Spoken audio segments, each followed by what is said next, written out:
Hello guys! Hello Scorpio! Welcome dito sa aking channel, Scorpio. Alamin natin ang money, career, financial reading para sa lahat ng Scorpio. Okay, so, Scorpio, ito ay in general to ha. Sa lahat ng Scorpio, ang reading na to is for money and career. Okay?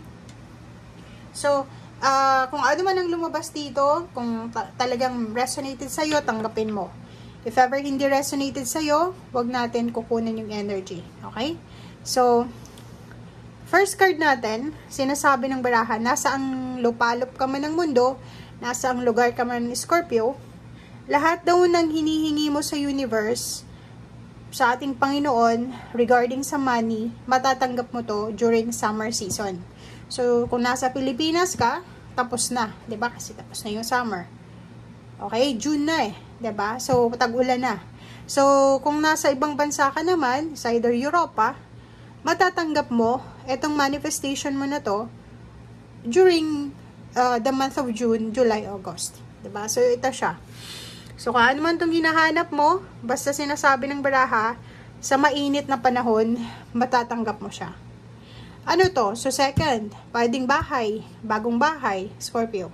Kasi, sinasabi ng baraha sa'yo dito, na posibleng bibili ka ng bahay, bagong bahay, moving, lilipat ka ng ibang bahay, or posibleng magre-rent ka sa ibang lugar, or posibleng lilipat ka ng trabaho, lilipat ka ng negosyo, or kung ano man itong kinukonsider mo as home. Kasi minsan, di ba, yung trabaho natin, kinukonsider natin siya as home. Okay?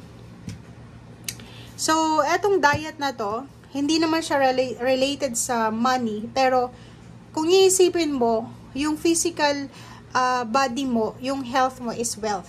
Diba? So, sinasabi ng barahan na for the month of June, huwag tayong masyadong nakafocus lang sa pera, sa work natin, or sa pinagkakakitaan, mag-focus din tayo sa ating physical health. Okay? If Scorpio, nasusobrahan ka na sa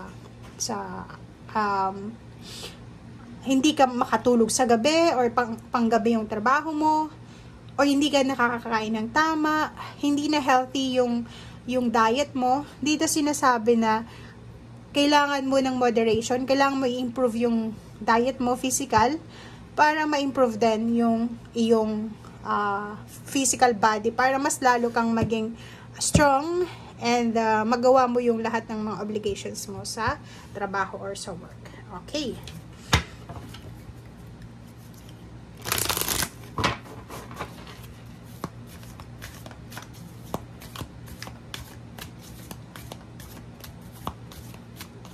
Okay, surrender. Wow. Scorpio, for the month of June, mayroon ka ditong isang barahan na nagsasabi na i-surrender mo daw. Okay? Kailangan mo daw na i-surrender lahat ng mga bagay-bagay na gusto mo sa ating Panginoon, sa universe. Okay? So, sabi ng baraha sa'yo dito, may plano ka, may minamanifest ka, may goals ka, meron kang ina-aspire, meron kang desire, make sure na ibigay mo yan lahat sa Panginoon. Okay? Or sa universe. Ibigay mo sa kanila and hayaan mo sila na kumbaga pagalawin yung universe according sa kung ano yung nababagay sa'yo. Okay? Next card natin is 15 Temptation. Oh, diba? So, kung makikita mo dito, sinasabi si Scorpio na this month ng June, huwag tayong masyadong workaholic. Okay? So, kailangan natin na iwasan. Kasi may temptation dito na maging workaholic ka, magpanic ka, and mag-multitask ka. So, sabi ng baraha sa'yo dito for the month of June, surrender to the universe, diba? Go with the flow, rest, and rejuvenate. So, ibig sabihin, huwag tayong padadala sa temptation na, kailangan kong kumita ng maraming pera, kailangan kong magtrabaho, kailangan kong pumasok kahit may sakit ka, 'di ba? So, kailangan mo dito ng pahinga, kailangan mo ng kapayapaan, and hayaan mo ang universe na ibigay sa'yo kung ano yung nararapat. And hayaan mo ang universe na kontrolin yung sitwasyon mo. Okay.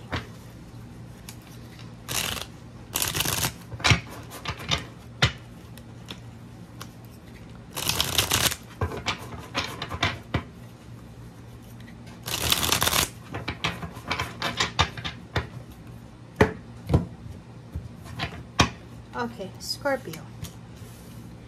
Wow, ang galing niya.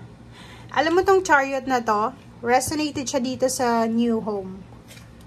And next, oh, diba? And, wow. So, yun, Scorpio. Scorpio, kung may nasasabi ako ibang zodiac signs, it's either related yun sa kung anong ginagawa nyo ngayong June or gagawin mo. So, the Chariot dito, sinasabi ng barahan na iwasan mo to kasi medyo nape-pressure ka dito diba? Nape-pressure ka, siguro kailangan mo lumipat ng ibang trabaho, lumipat ng ibang bahay, lumipat ng ibang location, ng ibang, kung ano yung, parang pinapressure ka ng sarili mo. So, yun na nga, nandito yung temptation na kailangan mong iwasan yan.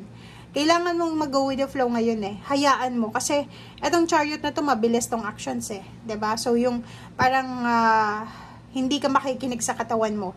Kahit sinasabi ng katawan mo na, magpahinga ka, Scorpio. Hindi ka magpapahinga diba? So, 7 of Rods, protectionan mo yung physical body mo. Kasi, ang dami-dami mong pinaplano ang temptation dito sa buwan ng June is mag-multitask ka. Diba? Gawin mo yung mga bagay-bagay na mabilisan, madalian. Which is, hindi yun advisable ngayong June. Kasi ina-advise sa'yo ngayon na magpahinga ka as much as possible, bigyan mo yung sarili mo ng kapahingahan, isurrender mo sa universe kung ano yung dapat isurrender. Diba? Kung makikita mo dito, sinasabi ng baraha sa'yo dito na kung ngayong June mas kontrolado yung situation mo, hindi ka masyadong nagmamadali, hindi ka nagmamultitask, mas magiging stable yung lagay ng buhay mo. Financial, emotional, or kung ano pa man, sa July. Okay? So, halimbawa lang to if pagdating ng June, nakapag-desisyon ka na magpahinga, or nakapag-desisyon ka na magtrabaho lang maybe 3 times a week, or kung may negosyo ka, medyo ililesen mo yung schedule mo, sinasabi ng baraha sa'yo dito na magkakaroon ka ng maraming oras para sa pamilya mo, mababalansin mo yung oras mo between work, personal, career, and health. And at the same time, makakapagpahinga ka. And pagkatapos ng June, July na siya, sobrang energetic mo na. Okay? Kasi, nakapagpahinga ka. Tingnan mo. It's a confirmation, guys, na sinasabi ng barahan na huwag tayong masyadong magmadali. This month of June, huwag tayong mag-aalala. Iwasan yung pag-aalala. Iwasan yung sobrang worries, overthinking, overanalyzing.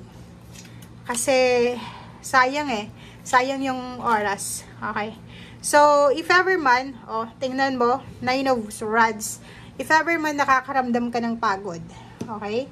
Given na pagod ka, given na nakakaramdam ka ng sobrang pagod, na-stress ka, or kano pa man, sinasabi ng baraha dito, abandon the situation. Huwag mong pilitin, diba? Huwag mong, halimbawa, yung schedule mo, nagbago, or yung location mo, diba? So, hindi ka dapat nagmamadali. Dapat lang, go with the flow.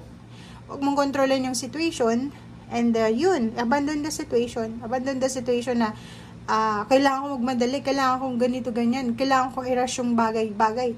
Hindi, mali daw yun. So, yung 8 of Cups, yung new home, relocation, travel, movement, victory and success, parating yan sa'yo.